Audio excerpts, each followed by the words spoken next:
Hi, I'm Arlene McIntyre, Creative Director at Ventura Design, and you're listening to Shut the Front Door, a light-hearted podcast that will bring you through the front door and into the homes of influential and interesting people. Home for me is one of the most important things in my life. My career has fortunately given me the opportunity to work closely with people and to help them create a home they will cherish forever. Jenny McCarthy is one of Ireland's leading wedding photographers, having worked in the industry since 2003 when she was asked to photograph her sister-in-law's wedding. Fast forward to 2020, and over 2,000 weddings later, Jenny is the go-to photographer for weddings, baby and family portraits across Ireland. Most recently, Jenny has launched a bespoke wedding candle so that brides can choose their own signature scent for the morning of their wedding day. Married to one of Ireland's best-loved TV presenters, Martin King, a mum to Dean, Victoria, James, Matthew and Alex, I am delighted to introduce Jenny McCarthy to Shut the Front Door. Hi, Jenny. Well, hello, Arlene, and thank you so much for having me. Yeah, I've been looking forward to chatting with you. How have you been? Well, it's been a bit crazy. It's been a bit surreal because this is my busiest time of the year with weddings. So it's a little bit sad that they've all had to reschedule their weddings. And I'm feeling a bit bored, to be honest with you. Yeah, sure. Yeah. Absolutely. But I suppose, Arlene, once we're all safe, and I know that that's what everybody is saying, but that's so important that everybody stays safe and protects himself from this horrendous virus, Yeah. It is. It's horrendous. I mean, the whole thing, I'm sure, I was chatting with somebody else last week that's, in the hospitality industry, and this has had like such a catastrophic domino effect on so many different people around the wedding business. The hotels, the restaurants, the bands, the flower arrangements, food, catering, flights. It's insane. And people just like yourselves. So how has that been for you? Well, I suppose that first and foremost, I feel so sorry for the couples. I really, really do. And it's a very, very upsetting time because our own son was actually due to get married tomorrow. And he and his fiance have been planning that now for the last 2 years. So they were really upset when they had to reschedule. So there's been a lot of toing and froing, even with other clients of mine, and a lot of upset. But I'm sort of saying the same thing to everybody. We all have to remain safe. But it's had a huge impact on the wedding industry and the hospitality industry. It seriously has. And please God, everybody can recover from it, Arlene. Yeah, it's massive. It's shocking. It's very, very, it's hard to imagine that this could ever have happened. Yeah. But at the moment, I suppose you can have a smaller wedding, further on down the year. But the problem, Arlene, is that with this whole social distancing rule that's in place, it's very hard to social distance a dance floor. So bands are not allowed at the moment because how can they social distance a dance floor? So a lot of couples won't want to get married and, without having entertainment. And I completely understand where they're coming from. Yeah. I suppose just the whole approach to weddings will change. Yeah, completely. And we're so blessed with being able to have everything outdoors at the moment. But of course, Ireland doesn't cater itself to that, all the time. Not at all. Do you see, Jenny, that perhaps people might be traveling more, to the Mediterranean for their weddings more than ever before, outdoor weddings? Well, yes, but then the worry then, Arlene, is will people who are at risk, will they travel over a certain age, or if they've got underlying health conditions? And this has been said to me as well. So I would get a lot of couples actually who are Irish and live in Australia and live in different countries, and they come home to get married. And they were all very concerned, about trying to organise their wedding from away. So it really is a funny one with weddings now, to be honest with you. I would imagine most of this year is gone for me. I still do have some bookings in later on in the year, but it's sort of like a week-to-week thing, really, isn't it? Until the government tell us what we're doing. I know. It's dreadful, and the economic impact it's going to have is just a whole different problem that we have to face. Absolutely. I mean, I'm very lucky as well because I also specialize with newborn babies and Mm-hmm. families, family portraiture. And my studio is actually quite large. So I can actually go back to work on the 8th of June once I can social distance from the families and from the babies.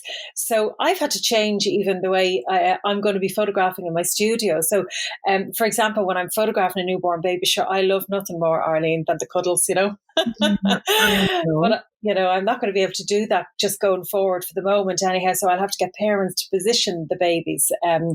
Yeah, so things are changing, big style. But sure, what can we do? I mean, people still want their photographs taken. These are massive, major moments in their lives. I mean, your industry, will always keep going. I personally feel because you have to capture Absolutely. the moment. Yeah, and for newborn babies, they don't stay that tiny for long. So That's true. I've mums in particular, new mummies panicking. Like, when are you coming back? They probably would have let me photograph the baby like 6 weeks ago, but unfortunately I couldn't. So yeah, you're absolutely right. They want to document these moments because you Sure. just don't get them back. Nope, that's for sure. I mean, as you know, with little Ellie, she's just like she's just, I don't know who she is. If she's totally changed since Yeah, I've had yeah. her. It's dramatic and it Oh, happens so fast.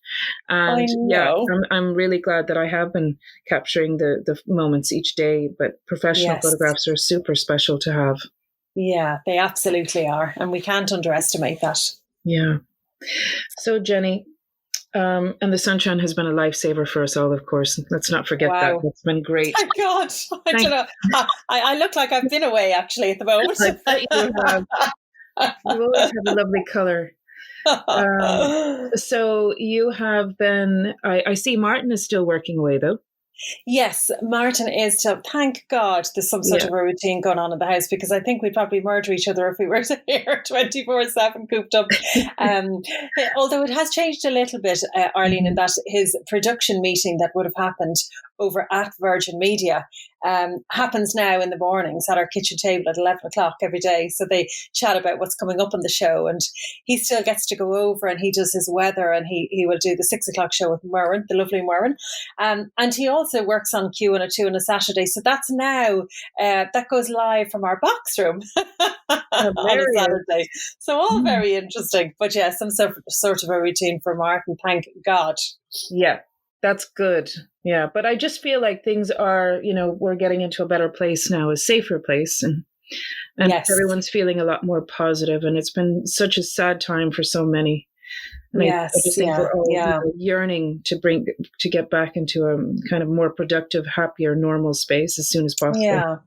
I think routine is very, very important, and I think a lot of mental health is sort of, very evident out there at the minute. And I think people definitely need a structure and a routine. So everyone's looking forward to getting some sort of normality back in their life. We need a routine. I mean, I definitely need a routine. And I think once our routine is taken off us, it can be very frustrating, Yeah, but for sure.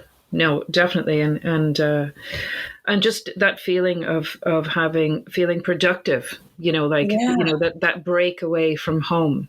So when you go into the office, you have one kind of experience there, and then you leave that there, and then you come home, and then you have that experience. And so people are kind of, the lines are blurred at the moment on where you work and where you live. And yeah, They sure are. That break. Like I've certainly had good days, but I've had really bad days as well, Arlene, over the last 10 weeks, and I would be a very positive person. I love my mindfulness, and I meditate and all of that kind of stuff. But I've had days where I felt really low. So it is having an effect on us, and we just need to get back to some sort of normality. I'm sorry to hear that, Jenny. It's a challenging time for so many, for sure. Yeah, absolutely. But definitely, I think brighter times are ahead.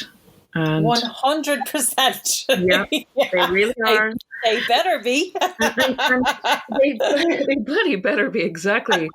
How have you been managing that? Do you go for a walk, or yes? How do you? Yeah. How do you put I do. yourself? I mean, I would be active enough now, Arlene. I do like to walk. So, Mm-hmm. and there were days there, Arlene, where I just didn't have the motivation even to go for a walk. But most times I just, throw on the runners, throw on my headphones, listen to some nice calming music and go for a walk.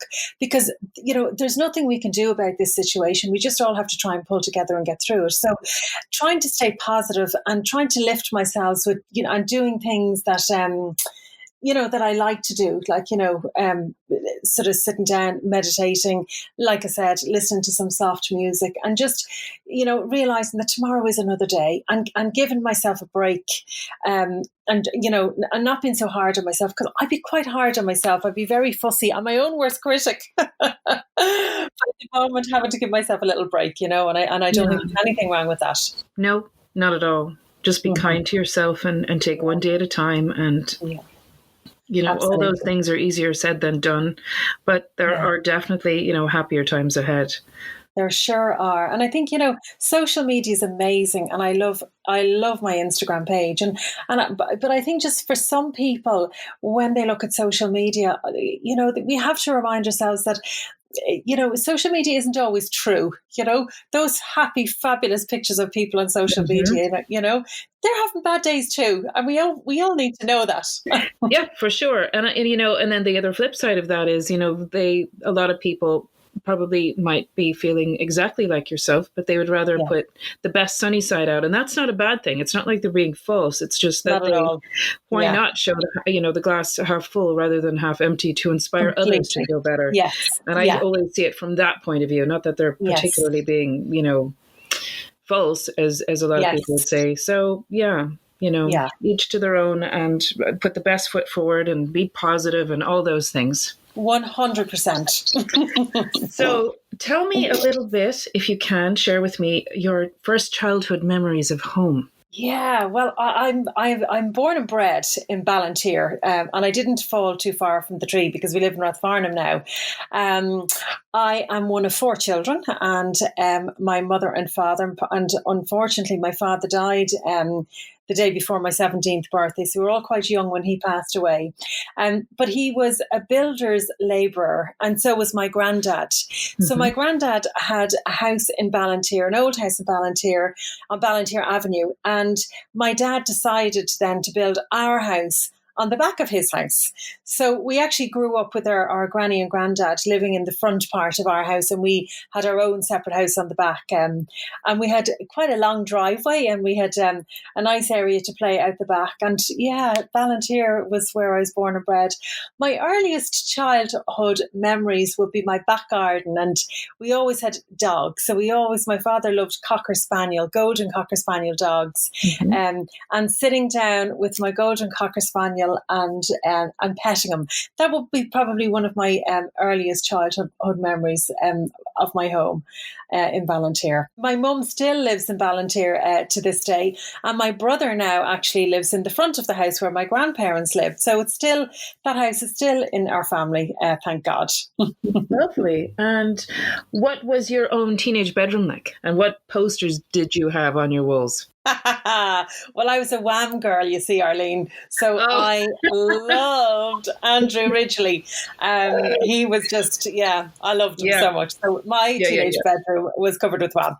I had bunk beds, actually, as well. And I used to sleep in the top bunk, actually. And the walls, my poor old father, God rest him, he used to have that wood chip wallpaper all over the house. And then he would paint over it, kind of whatever color we wanted. So that was my teenage bedroom. Wow. So when did you first get into photography? Like, when did your passion for it begin? Well, when I was a little girl, I always loved taking photographs with my dad's camera. He had one of those cameras with the long cameras, with the kind of 2 spools either end. And every time he went to use the camera, there was no film left in it because I had been snapping away. So I always had a fascination with cameras. But I actually didn't start shooting professionally until I was 32 years of age. And ever since then, I haven't stopped. So how do you become a professional photographer? What's the process? Well, I actually taught myself, Arlene, completely and utterly self-taught. I Yeah. had, like I said, I just had a passion for it, and I obviously have an eye for photography. So I started to take portraits of people because I loved bringing out the best in the actual part. I loved bringing out their personality. Hmm. So yeah, I kind of cut my teeth on photographing school children and school portraits, and it went from photographing communions and confirmations. And then my sister-in-law then asked me would I photograph her wedding. And I remember when she asked me to do that, she was having a very small wedding. It was literally only immediate family and close friends. And when she initially asked me, I said, "You must be joking," because I was so scared. I mean, this is Yeah, it's somebody's a big responsibility. Yeah. Absolutely. So I said, look, I'll do it if I can do it my way. Can I just stand back and zoom into the moments that are kind of naturally unfolding? And I'll obviously get some kind of setups as well, but I'd like to kind of document it as it's happening. And that's what I did. And I'll never forget how they reacted when I showed them their photographs for the first time. It was unbelievable. And I've even goosebumps thinking about that right now. And I remember thinking, gosh, this is actually how wedding photography should be, capturing the Mm. moments that are naturally unfolding instead of trying to force things. I know obviously we have to get the typical family shots and all of that kind of stuff and the couple shots, but after that, documenting what's happening for the couple on their day. It's just a real kind of document of their wedding day, and that's how I photograph to this day, and I'm very busy doing it. Gosh, you just have a natural flair and a talent for sure. You can see it. It really comes through. You've got great perspective. And Yeah, Ireland AM has been a great slot for you. It kind of really just shows how that segment, really has yeah. generated so much interest in photography. Well, do you know, Arlene? I mean, I don't know if you ever take a picture and it turns out really well. And if you take a picture of somebody and show it to them, and they're very flattered and they're delighted with the picture, it gives you a lovely feeling. Yeah. And I remember when I was learning how to take photographs properly and going onto YouTube and then maybe going to different seminars, if different photographers would have come over to Ireland and going and listening to them speak and how they got into it. I just thought there's no science to this. And I suppose anytime Hmm. I ever asked a photographer a question, I always sort of felt back. Now, this is way back when I was starting. It was all sort of, explained to me in a very convoluted way. And it doesn't have to be like that. So with the Ireland AM piece, I'm talking to the viewers at home, and most of them don't know how to take a photograph. So I'm teaching them from a very basic level, and it's a really, really popular feature, and people just seem to love it. Thank God. Yeah, totally. But it's also you, Jenny. I think you just bring out the best in people. I really do. I think it's down to you, and the person behind the lens really is what makes the photograph so, the person who can capture it. And if they feel comfortable with you, you get the best results. I mean, I don't particularly like having my photograph taken, but so I think if you're comfortable with the person who's taken the photograph, well, then you're going to like your photograph because you're going to feel comfortable. And 100%. yeah, yeah. I mean, they're letting you in to some of the most important moments of their lives, so it's quite an honor for you, I'd imagine, when you're It, invited into these very intimate spaces. You've hit the nail on the head, Arlene. I feel very honoured to be allowed into a bride's bedroom on the morning of her wedding and be welcomed Yeah. into her family home by her mum or her dad or whoever answers the door to me. Like I never take that for granted. And I photograph a lot of weddings, and it's beautiful to be able to capture those really important moments for a couple on their wedding day or a family in my studio. And like photographs are priceless. I mean, we know that only too well. In the last Yeah. year, Martin has lost both of his parents. And I remember, when they both died, we're scrambling looking for memories, a photograph that'll bring you back to a moment in time. And because that's kind of, apart from the own memories that you have in your head, the photographs they're all you're left with. So, they are priceless. They are. And they're all you're left with. It's so true.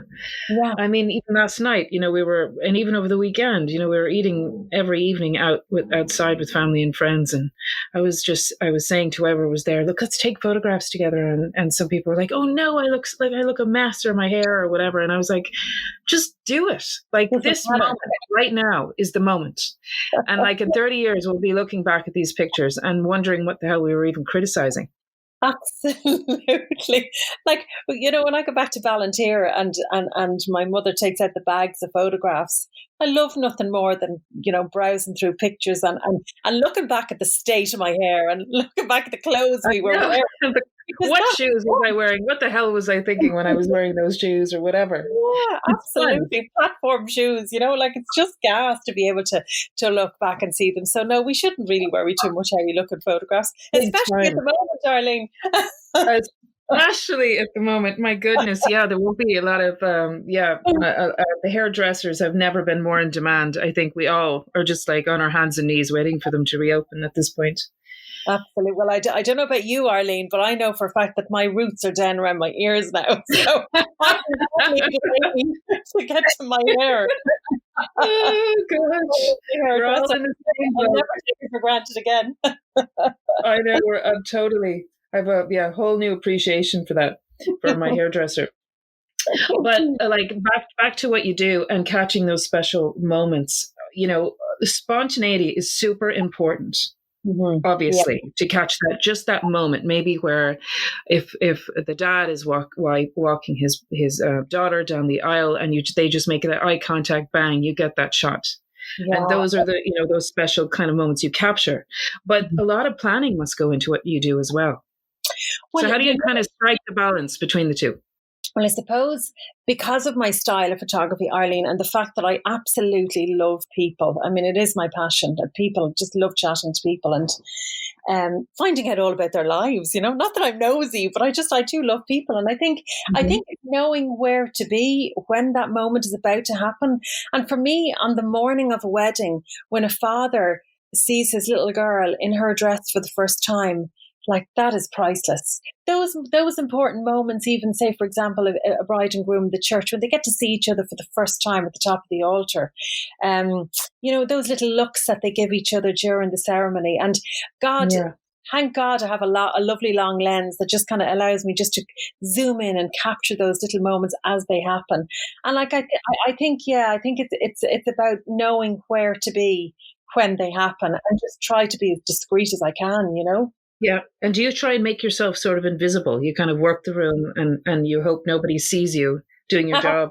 Yeah. And, that's why I wear black. I always wear black trousers and a black jacket. I nearly look like a waitress, going around. But I just try as much as I can to blend in.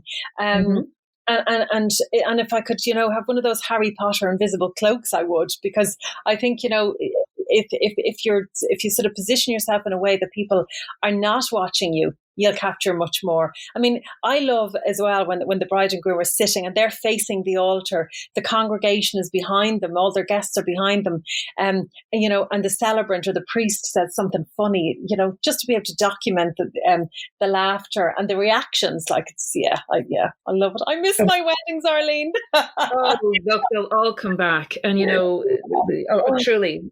Even before the band, I mean, you need your photographer, and that's gonna happen. Don't worry about that. Everything will definitely return. I only said to my husband here the other day, Martin, I said, my car will not be in that drive next year. So you better get used to looking at me because you're not going to see me next year. Exactly. And how do you photograph little kids? Like, is that a challenge in itself, or how do you do that?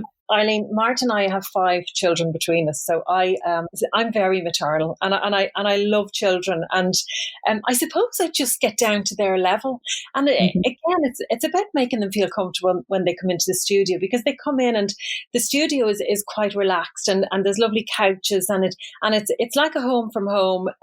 I do have obviously studio lights in there, but for the first 10 or 15 minutes, just chatting to them and finding out how old they are and who their teacher is and what they like to do. And I have like a set of toys in the studio as well. So I introduce them to the toys and what their names are, and we take it from there. And I definitely believe that you capture more out of a child when they feel relaxed and they don't feel like you're trying to take their picture. So I'd have a camera in one hand and a toy in the other, and tickling them with my Mr. Monkey who squeaks and blow bubbles at them, and so I capture them through play, which is then you're capturing their real personality, aren't you?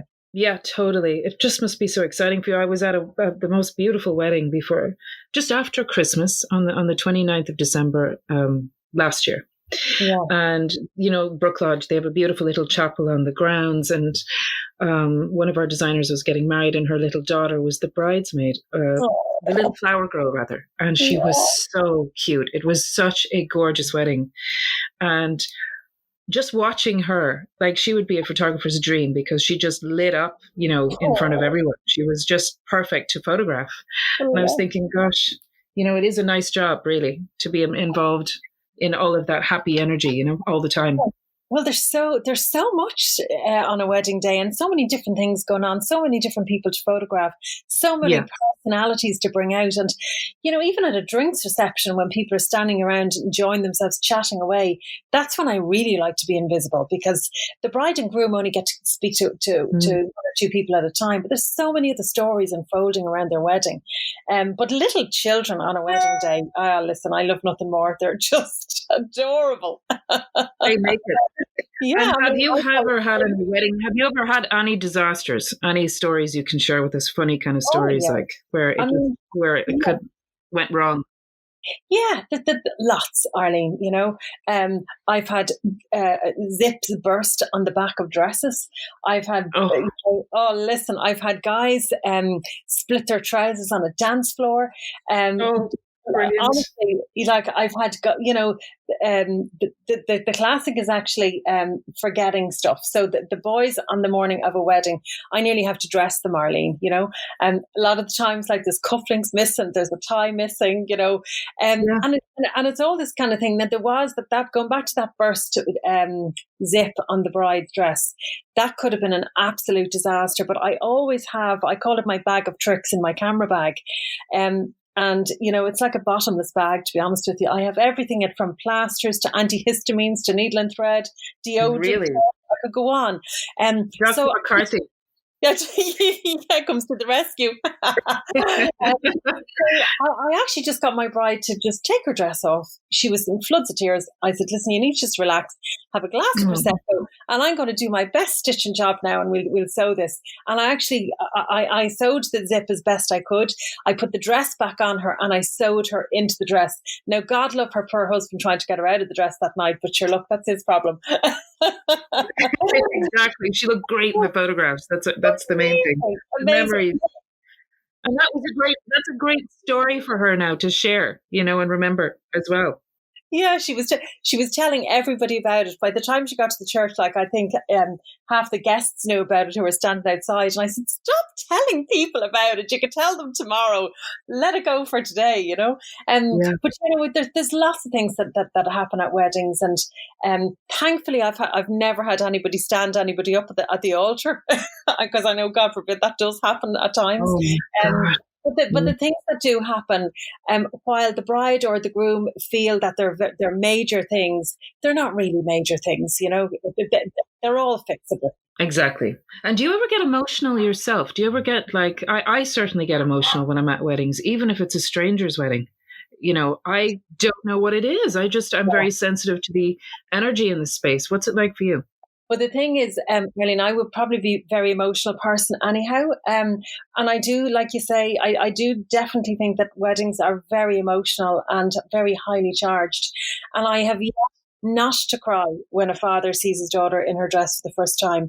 Like, honestly, it's just so emotional when especially when he starts to cry, then I'm gone. Jesus. Oh, yeah.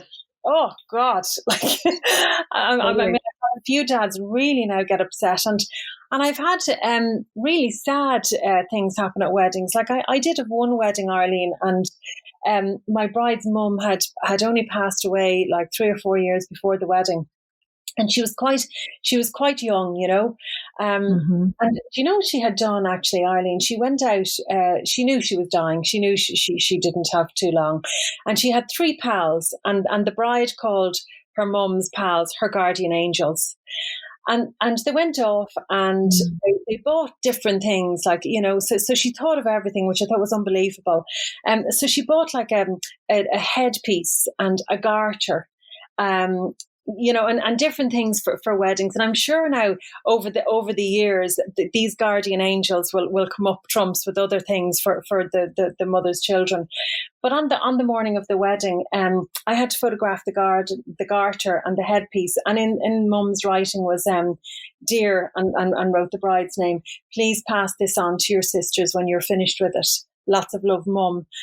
Oh my God. When I say I was, like, nobody saw me, thank God. I was inconsolable having to photograph this, and I just thought it was so sad. Oh, yeah. And then I remember her dad actually coming in to look at her in her dress for the first time, and he missed his wife so much. Like, you could just tell he was heartbroken because she was so young, Oh, and that was actually really tough. And I have to say, I found that really tough on the morning. And the bride was fine, and she kind of knew her dad was going to be really upset.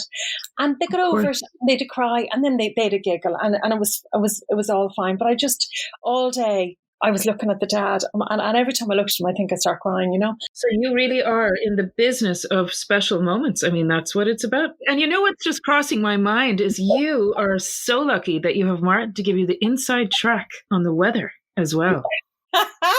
Well, that's a funny one, right? I used to always ask him about the weather. And then I would stress myself out no end over the weather. So I remember doing this wedding in Trinity College, the church inside the grounds of Trinity College, and it's a beautiful church.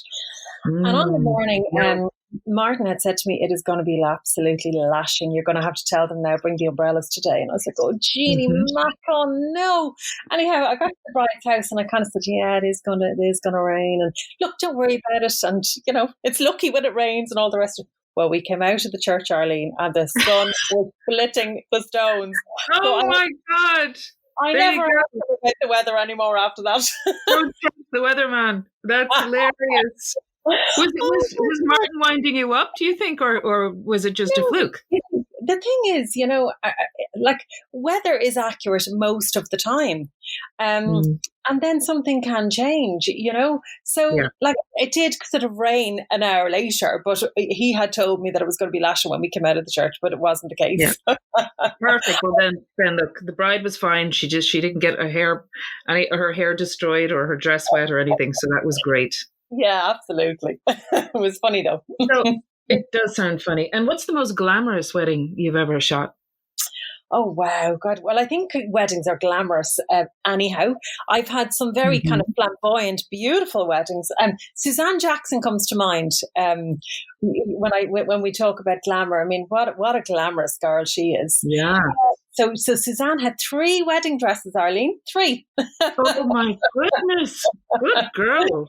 Yeah, good girl. And first wedding dress was designed by a lovely lady called Hayley Page, and it was absolutely spectacular. She had this skirt that kind of went around her wedding dress that just made her look like some Disney princess. She was just she's stunning. Yeah. And a joy to photograph. What a lovely, lovely girl. She's beautiful. Yeah. And I do photograph quite a lot of kind of footballers' weddings and celebrity weddings. Ooh. But you know what? I love the glamour of it all. But I love my ordinary Joe soaps as well. Weddings are weddings to me, and I don't treat anybody any differently. Each one of my clients means the same.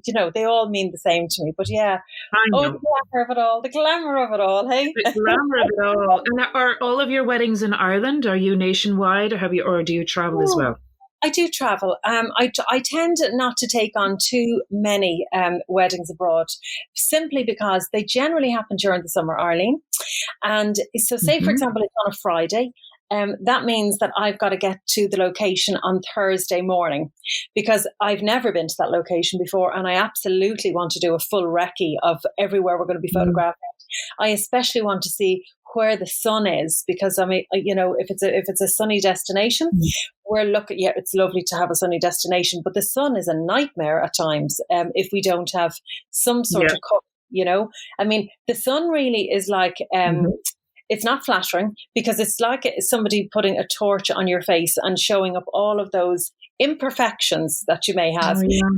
So I like to do a recce. So if I'm doing a wedding abroad on a Friday, I have to give up a Thursday, Friday and Saturday during the summer. But I do take on weddings. That's not saying I don't. I would go away 4 or 5 times a year and photograph in different countries. And I do love it. I love the light as well. And I suppose the different look that it gives. So, yeah. Yeah. But like that, even in our own business with homes, if we're doing home shoots, the sunlight, you would have think that having a beautiful sunny day is the best thing ever, but it's an absolute nightmare to photograph with sunlight. Yeah. If I was to put a request in for weather, it would be a nice overcast, warm day. So Jenny, you had a very big personal life-changing event yourself in 2010. Can you share a little of that with me today? Yeah. Funny, we were just talking about abroad weddings. I had been in Malta actually shooting a wedding with my lovely right arm at the time called Barbara. And Barbara and I went off to shoot the wedding in Malta. And during that summer of 2010, Arlene, I had this awful pain behind my right eye, just kind of like a throbbing pain. Felt a little bit like a migraine, if anybody knows what a migraine feels like. And I sort of really got it when I was doing weddings. So I remember Barbara saying to me when we were in Malta, we had finished our recce and we decided to have a little cocktail and we were sitting out in the sun. And I got the pain again. And she said to me at the time, but we're not doing a wedding now, Jenny. And I remember thinking to myself, no, we're not. And I couldn't have been more relaxed. I came home from Malta and I went to the doctor on the Monday and I just thought, for nothing else, I'm going to get this sorted because Barbara just keeps annoying me about it. So I went up to my doctor, John, and told him about it. And he's very thorough. He checked the back of my eye with this kind of piece of glass. And he had said to me that the vessels at the back of my eye were throbbing at a ferocious rate, but he thought it was a migraine. So he prescribed medication for migraine. And I was out paying the lovely receptionist, and he came out after me and he said to me, actually, Jenny, come back in for a second. Do you know what he said? I think I'll just send you for an MRI. He said, if you were my wife, that's what I would do. And I remember laughing, Arlene, and saying to him, God, that's a bit drastic now, John, isn't it, for a migraine? So I went down for an MRI the following week at about 8:30 in the morning, and by 10:30, John was ringing me to tell me to come up to the surgery, and what they had found was quite a large brain tumor, actually, on my frontal lobe, actually on the other side, on the left-hand side. And you know something, Arlene, once I was diagnosed with that, I never, ever, ever had that pain in my right eye since. And when I went and I finally found a brain surgeon who would take it out, because believe it or not, Arlene, we had to go shopping for a brain surgeon to take it out. Yeah. So on our 5th visit to a brain surgeon, we got the lovely Kieran Bulger in Beaumont, and he took it out for me. But he had said to me that the pain I was experiencing in my right eye has nothing to do with what they found on the left-hand side, which was unbelievable. Oh my God. Yeah. So the thing was, it was a slow growing brain tumor. And it was probably about the size of an egg, actually. It was quite large. And I don't know where I'd be now, to be honest with you, if I would be here if we hadn't have found that when we did.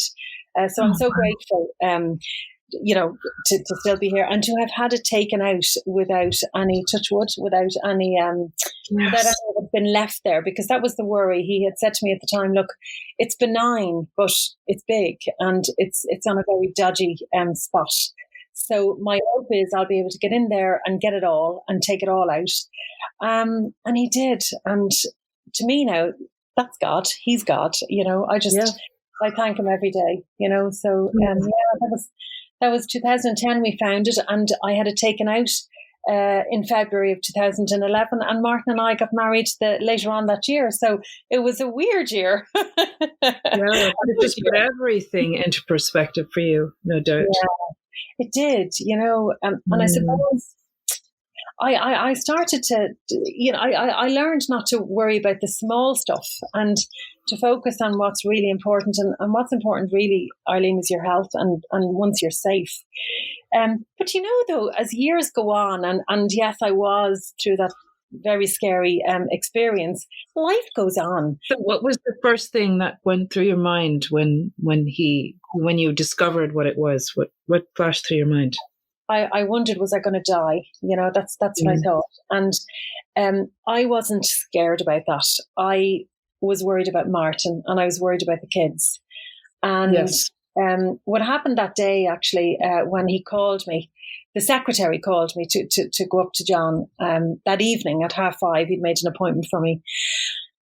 And I said, look, I just talked to him now. I said, this is obviously about the MRI that I had this morning. And she said to me, no, John just wants to see you at 5:30. So I remember ringing Martin in TV3 as it was at the time. And I said, look, Martin, John wants me to go up at 5:30, his last appointment. I said, it's strange. There's something wrong. And my gut feeling was screaming at me. So I said to Martin, would you mind giving a call there? I said, because he won't come to the phone to me. Would you ring him, would you just tell us what the story is? So Martin rang him. And then it was sort of 30 minutes later, Martin wasn't ringing me back. And I thought, oh, for God's sake, what's going on?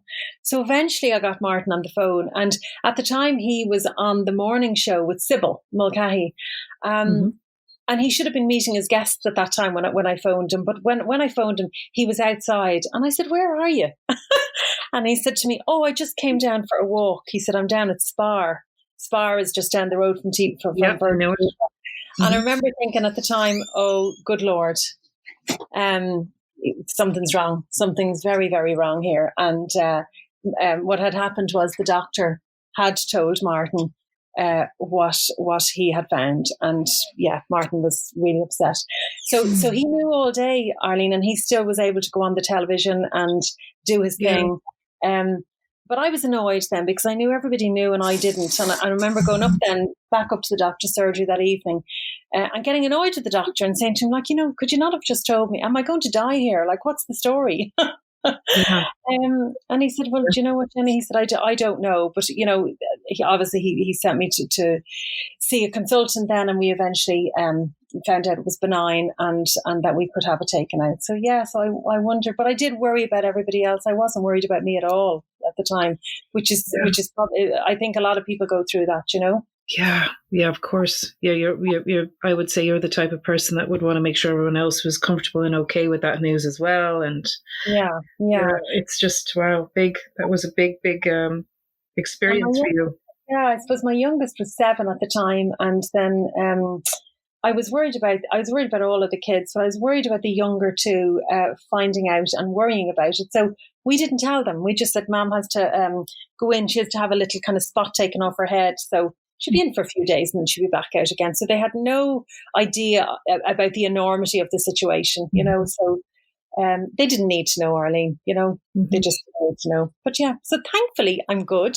Thankfully. I get checked every year. I have to have an MRI scan every August, and that's just in case. And good. So good now. God is good. Good. And your positive attitude got you through all that. So look, that's just goes to show you how important it is to have a positive outlook. I think it's the only way. I try as best I can to be positive, and if I feel a little bit negative, I just kind of give myself a break, and I know that I'm going to feel positive very soon. And I think everybody goes through a little bit of like we recently had a bit of a scare with Martin as well with his heart, and thankfully he's all good now. And I think his positive attitude as well has gotten him through the last number of months. So we've had a couple of scares, but all is good in the world of the McCarthy and the King household. Once again. That's good. Gosh, it's scary. Life just, it never goes in a straight line. No one's safe really, and nobody knows, what might crop up. But look, you've dealt with all of those things so well, so gracefully. I suppose we have. You just do what you do, don't you? Just and surprised myself actually in a lot of ways, because believe it or not, I was supposed to take I don't know how long off work, but sure, I was back shooting weddings 10 weeks later. Yeah, but that makes you happy. I wouldn't have had it any other way. It's a healthy distraction, for sure. Definitely for me, my work just makes me happy. I think it's a great happy distraction for me, and I love what I do. So yeah, I would recommend it. If there's something you love, whatever it is, work, passion, whatever your hobby is, just focus on that. Take your mind off whatever the problem is if you can. Yeah, absolutely. I totally agree. And just so I can understand what your own personal style is like, can you tell me a little bit about your home now with Martin and the kids, and how you describe your own personal home style? Well, so we had, up until 2 years ago, a very small house. And, literally we had downstairs, we had like a sitting room and a kitchen and one toilet, one bathroom. Imagine now, rearing 5 children in a house with one bath up to 2 years ago. So we decided that we would stay in Rathfarnham because we wanted to stay where we were, and we would extend our house. So we had a small bit of room to the side, and a little bit of room to the back. So we sort of did a wraparound extension. And my style, I like to think it's very simple, Arlene. I like clean lines and I like bright colours. So when we were painting, I suppose, downstairs and the hallway, I wanted an off-white. So I just kind of went for, what's called shale white, I think it's called. Yeah. And we painted that everywhere, and that's still there. I thought, no, I'll just put that up for the moment, and then I might introduce a bit of colour. But it's actually stayed because it's clean and it looks nice. And then our kitchen, actually, I never thought that I'd go for it. It's not cream, and it's not white, but it's a creamy white. I don't even know what colour it is, to be honest with you. So I've like nice clean presses, and I've got a navy island, and I've got white countertops. So we have sort of like now a big kitchen come sort of living room area. And we went for sort of leather couches in that area as well, which are quite bright. They're like an oyster colour, so they're creamy couches. And I've just kind of threw some soft cushions on them. So we've got navy and mustard cushions, and we've got a big wooden table in our kitchen as well. So it's all quite simple. In our front room then, there is a little bit of colour. Again, we have the same colour in our front room downstairs, and the kids actually frequent that room now all the time. And I've got sort of like burgundy coloured drapes on that window in there, just to introduce a bit of colour. And we've got brown leather sofas in that room as well. And I've mixed, I suppose, cushions to match the drapes. And then on the floors, then we just kind of have like an oak floor running from the front door right through the house, just to sort of keep a bit of uniformity. So that's our downstairs. I suppose that the house will be very simple, not too fussy. I don't really like patterned carpets. I never have. So we've got like a creamy carpet then on the stairs. It's biscuity colour on the stairs, and again the shale white on the walls. Sounds lovely. I'll tell you though, Arlene, I could do a bit of you in my life now, to be honest.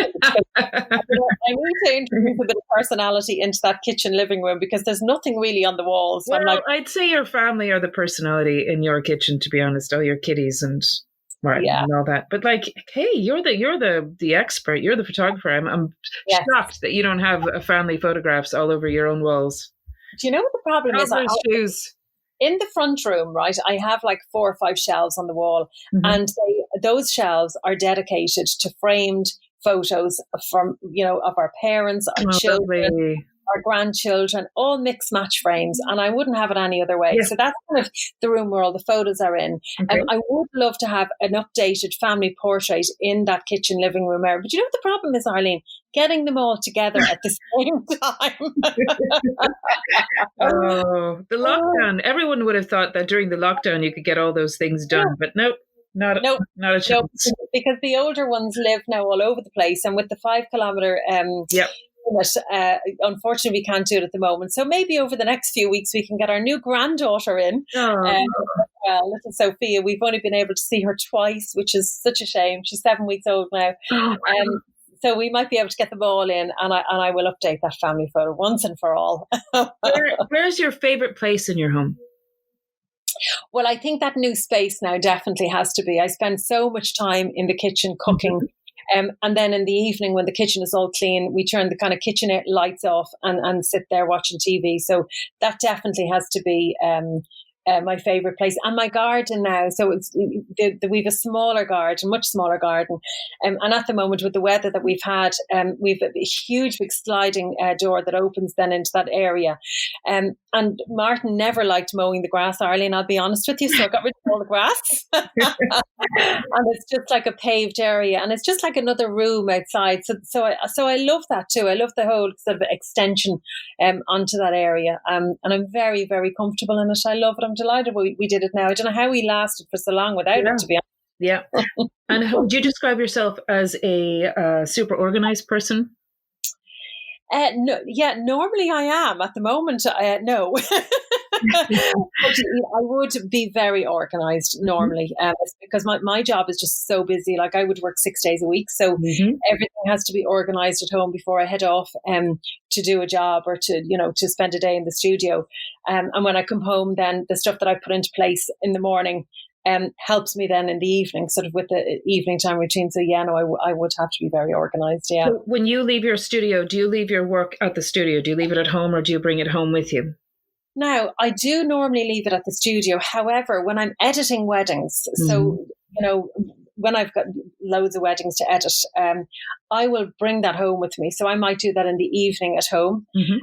Or, I might sort of, take a morning out of the studio. If there's no shoots in, I'll edit a wedding at home because I can. And I'm not being interrupted then with phones ringing and my studio manager asking me questions. I just like to get into the zone. So that's probably the only thing I would bring home with me, would be the weddings to edit. Yeah. For the most part, everything stays at the studio. Exactly. And in the evening, it's quiet, you're calm, you're relaxed. You can probably look at everything very clearly. Phones aren't ringing. Yeah, I get that. Yeah. Social media, though, in the evenings, I'd say if Martin could take that phone off me now, he'd throw it out the window at times. So is social media a very big part of your business? Yes, Instagram in particular would be a huge part of my business because it allows me a platform to show potential clients what goes on behind the scenes. So, for example, when I'm photographing a newborn baby, I would always have somebody with me to photograph what goes on behind the scenes so they can see how I am with children. And I suppose it gives them, a sense of ease, that knowing that when they bring their precious bundle of joy into me, that I'm going to handle them with kid gloves, So like it's Instagram is amazing. I really do love it now, I have to say. It's a wonderful platform. Isn't it? Yeah, sure. I do really love it. I don't ever see a replacement for it. No, and it's great because you can get out there. You've got your audience wants to see what you're up to and what you're doing, and your potential new customers will be looking as well. So it's a lovely way for you to kind of share your work. Absolutely, and it's also a lovely way for my clients to share my work, and the fact that you can all tag each other, and even for weddings, I can tag the florist and the cake person and the band, so it's a really fantastic way of networking with other people. Of course. And when you visit other people in their homes, like even off work, when you're off duty, what's the first thing you look for in somebody else's home? Do you find that you automatically like to kind of have a sneaky peek at their kitchen or their downstairs bathroom? When I'm going into like clients' houses, it's decor, isn't it? Really, like I love decor, and I love to see how other people decorate their home and floorings, and I love nothing more than when I walk into a house and I go, oh my God, I'd love this in my kitchen. I'd love that in my sitting room. Yes, you can get inspiration as well. Yeah, absolutely. I mean, I love your work, Arlene, and I'm not just saying that because I'm speaking to you, but I mean, I remember photographing you over in your showroom, thinking, I want every single piece of this furniture in my house.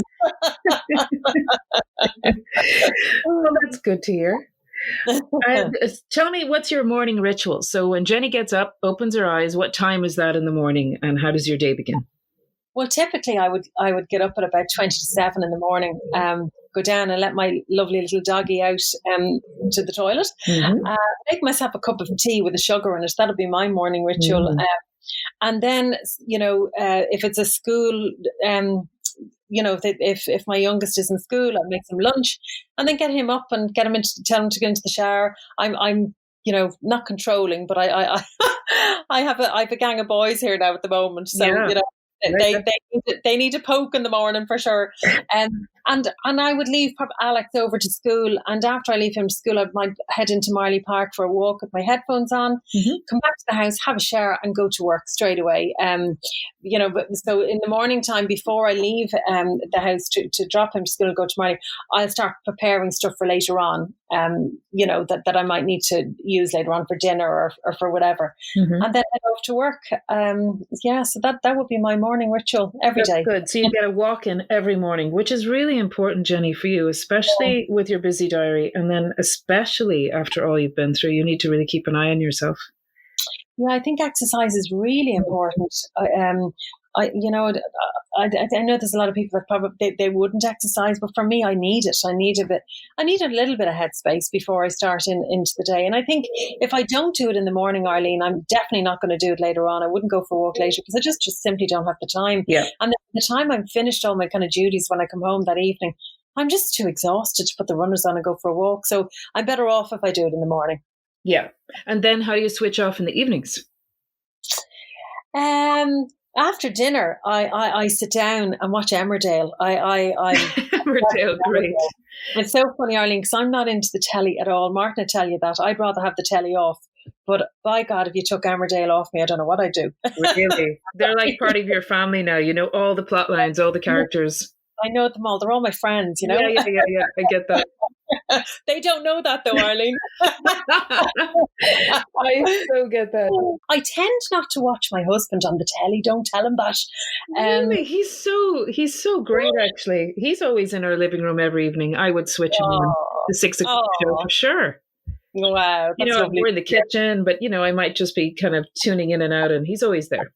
Yeah. I mean, recently now I have watched, because he's been doing this kind of cook along, on a Monday or Tuesday, and it's just comical, Arlene, to see him cooking on the telly. Oh, really? So he's not the cook at home? He's actually not a bad cook at home. Okay. But the problem is, you see, with this whole kind of Skype thing, and because of COVID, you would have sort of Aisling Larkin, the chef, on, and she's on Skype, and she is telling him what to do in the 6 o'clock kitchen. Hilarious. And it's just hilarious. He always gets it wrong on the telly. Funny. Yeah.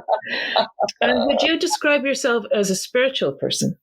Yes, very much so. Yeah, I would be more of a spiritual person than I would be sort of a mass goer. Yeah. Martin now would not miss mass on a Sunday. Like, really? Even at the moment, Arlene, he gets mass online on a Sunday morning here. Really? Yeah. Oh, yeah, absolutely. Gosh. And I remember when Alex was actually quite young, and I suppose how this brought him back to the church. He would go and pick up Alex at 12 o'clock from playgroup, and he used to bring him into, was it Alex or Matthew? It was one of them anyhow. They used to want to go into the church right beside the playgroup, and Martin said he went in this particular day and thought, this is what I'm missing. And he would not miss mass. Even if he goes off on a lad's weekend away, Martin will find a church, like, honestly, even on the stag's weekend, hungover as he was, he got up on that Sunday morning, off he went to mass. So he'd be the mass goer. I'd be more spiritual. Yeah. I probably would be more like yourself now. I would just, I'd be kind of in touch with kind of, I'd be probably more spiritual. I wouldn't feel like I'd need to go to mass, but I have a lot of friends that do, and they're just like young and old, and they just get something out of that, and it gives them peace and all that. So it's their touchstone. Yeah. And you know something, like even the other day I was up in Ballantyre, and that would be my church. And I went in and lit a candle because it opens for a few hours every day. It's not that I don't go into the church. It's just I would be more spiritual than I would be sort of, I would do that too. Even like if I'm visiting big cities, like when we were in Barcelona or Italy or France, anywhere, I would pop in, probably just to look at the architecture, but just churches in particular are so beautiful inside. The architecture, the stained glass windows and everything, and then light a candle. It's a nice thing to do. It is a nice thing to do. Yeah. Just thinking of people that maybe have passed or of someone course you're thinking of. It's always a nice thing to do. Yeah. And how do you spend Christmas at your home? What's Christmas like in the McCarthy King household? Martin King loves Christmas, and my mother actually, Arlene, wasn't and still is not a Christmas lover. She used to say to us as children, I wish it was all over. And I grew up with my mother saying that to us at Christmas time. So when I met Martin, actually, he really brought the Christmas spirit back for me. Yeah. I did like Christmas myself, but I love it now as much as he does. The magic. Oh, I love the magic of it all. Yeah. And Christmas Day is huge in this house. Absolutely huge. We would never go to somebody else's house on Christmas Day and never really have done. I mean, occasionally we would have gone to Martin's parents years ago when, you know, but most of the time, 9 times out of 10, we would spend Christmas at our house because, yeah, we just love it. Just love the Does he dress up as Santa? no, but you know, he may as well because he gets into every other part of it. Who are your icons in life? My icons, you know, in the last few years, I love Michelle Obama. I just love. Yeah. I love how positive she is. She needs to run for president. Oh, I think she absolutely needs to. She's amazing. I love her. Yeah, I love her. Like, I love Oprah Winfrey as well. Yeah. You know what? I always imagine if somebody asked me what I thought God would look like, you know, when you get to heaven, I think it would look like Oprah. Yes, absolutely. She's amazing, isn't she? Wearing a white robe. Yeah. She's just fabulous. Unbelievable. I have one of my pals actually just bought me her book, so I've just started to read it. This Much I Know. So it's and I'm dying to just, you know, get right and stuck into it. Yeah, she's lovely. So yeah, the two of them would actually stand out a mile for me, to be honest with you. They're good icons at the moment. I just think she's incredible, lady. Yeah. They're very insightful people. Good ones. Yeah. And where do you see yourself in the next 5 years? I still see myself photographing a lot of weddings, a lot of babies. I would say I've probably got another good 5 years of like going at this pace, photographing weddings. And I would imagine then after that, I may not take on as many. Like this year, Arlene, I had 62 weddings booked in. I'm 48 years of age. Wow. And I would imagine what I will do is maybe pull back a little bit and start doing wedding seminars for up and coming photographers and talking to them about how I do things and why I do and why I photograph the way I do. So I would imagine education now will be very much part of my journey within the next 5 years. And the future, like, of viruses, really, like, you know, I think it's going to change everyone's businesses and how they approach whatever their individual fields are. Yeah, absolutely. I mean, it certainly is going to be a learning curve for the wedding industry and how we go about doing things. And I don't know how that's going to be, you know, like weddings for me are hugging and kissing and embracing. And if we can't do that, it's just going to be very sad, you know. So I do hope that we get back to some sort of normality over the coming months, because I think we need it as a nation. We definitely do, Jenny. And what advice would you give to your younger self? Oh, don't be so hard on yourself. You know, give yourself a break. I think, you know, when I was younger, especially, I had my first son when I was quite young. I had him when I was 17. So I would have been very tough on myself. And I'd probably say, don't be so hard on yourself. You're a good person. Yeah. Good advice. Yeah. Well, I think we do tend to give out to ourselves too much, Arlene. And I think, you know, over the last 10 years, we're starting to look after ourselves a bit more. We're starting to be more kind to ourselves. And I think we all need to, you know, take a leaf out of that book. Yeah, not to sweat the small stuff. Yeah, absolutely. So what I'm going to do is I'm going to ask you a quick fire round of questions. Are you ready? Perfect. Okay. Tea or coffee? Tea. Bath or shower? Shower. Bra or knickers? Knickers. Text or walk? Walk. Wine or champagne? Champagne. Night owl or early bird? Early bird. Glass half empty or half full? Half full. Bedside left or right? Right. Cat or dog? Dog. Taxi or walk? Walk. Home or abroad? Home. Eat in or take out? Take out. Wedding or baby shoots? Oh, do I have to know both? Fashion or interiors? Interiors. Black or white color photography? Black and white.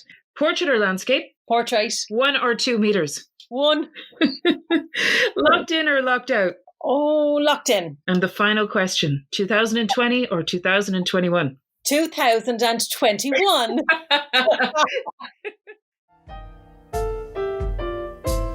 Well, Jenny, thank you so much for joining me today.